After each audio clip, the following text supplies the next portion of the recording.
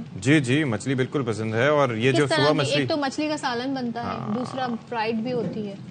بالکل فرائیڈ بھی ڈیپینڈز کہ ہاؤ اٹ از کوکڈ لیکن مچھلی جو ہے وہ کافی زبردست ہوتی ہے. اچھا بیسکلی یہ جو ہے اس کو کروکر بھی کہا جاتا ہے جیو فش اور پھر شیڈ فش بھی کہا جاتا ہے. مختلف نام ہے اس مچھلی کے اور سوا مچھلی اس کو مطلب یہ ہے کہ ویسے اس کا اردو میں نام ہے اور یہاں پر اس کی جو کاسٹ ہے تقریباً 4,000 روپے فی کلو ویسے اس کی کاسٹ ہوتی ہے. تو آپ اندازہ کر سکتے ہیں کہ 4,000 روپے فی کلو ہے تو پھر آپ اندازہ کر سکتے ہیں کہ ویسے اس کو کتنی مہنگی یہ ہو سکتی ہے. اور ہو سکتا ہے ابھی اس کی کاسٹ جو ہے وہ مزید زیادہ بڑھ گئی ہو. لیکن یہ بتایا تھا کہ آپ نے شکار بھی کیا مچھلی کا. اللہ اکبر وہ اتنی سی مچھلی پکڑی تھی اور وہ بھی کھانے والی. کھانا کھایا کیسے آپ نے؟ باقاعدہ جب شکار کیا جاتا تو باقاعدہ اہتمام بھی ہوتا ہے. اہتمام تھا. اس کی تصاویر بھی کبھی شیئر کریں گے انشاءاللہ. ٹیسٹ کیسا تھا؟ ٹیسٹ اچھا ہم نے جو پکڑی تھی وہ گسر مچھلی تھی وہ اٹ واز ویری گڈ. لیکن میں نے جو پکڑی تھی وہ شاید کیٹ فش غلطی سے پکڑ لی تھی تو وہ واپس پھینکی تھی پانی. کھانے والی نہیں تھی کھانے کی. اچھا میرا دل للچا رہا تھا انہوں نے بتایا نہیں غلط پکڑ لی ہے. اوہ مائی گاڈ. چلے ایسے لوگ ساتھ جانے چاہیے جو آپ کو بتا. اور بھائی جو سن برن ہوا تھا تو وہ تو الگ ہی تھا. ایک عرصے تک ایلو ویرا ٹانگوں پہ لگتا رہا. مجھے پتہ ہی نہیں تھا کہ فشنگ کے لیے جاتے ہیں تو شارٹس پہن کے نہیں جاتے. ٹائمنگ میں گئے تھے کیا؟ دوپہر کو بھائی کیا دوپہر کو 10 بجے جاتے ہیں نا. 10 بجے سے رات کو 10 بجے نہیں دن 10 بجے اور پھر تو یہی حالت ہوئی تھی نا. برا حال ہوا. سن ایکسپوجر جی ہونا چاہیے لیکن جس کا کام اسی کو ساتھ کم ہونا چاہیے. سو ذرا خیال رکھیں اور سن اسکرین کا استعمال کریں چاہے سردی بھی کیوں نہ ہو. بالکل جی اپنا خیال رکھیے گا. شاد رہیے آباد رہیے. اللہ حافظ.